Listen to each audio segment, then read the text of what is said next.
البتہ یاد رکھیں مسلمانوں میں وہی صلح کرانا جائز ہے جو شریعت کے دائرے میں ہو۔ اس سے ان لوگوں کو نصیحت حاصل کرنی چاہیے، بالخصوص یہ معاملہ جو عورت کو 3 طلاقیں ہو جانے کے باوجود شوہر اور بیوی سے یہ کہتے ہیں کوئی بات نہیں، تم سے جو غلطی ہوئی اللہ معاف کر دے گا، اس لیے تم آپس میں اب صلح کر لو۔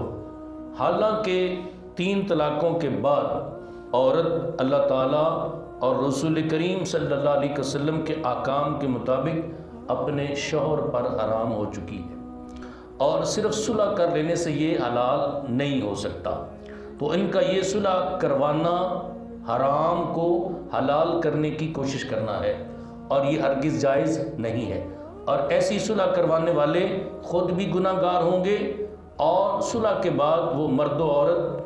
شوہر و بیوی والا جو تعلق قائم کریں گے اس کا گناہ بھی انہی پر ہوگا،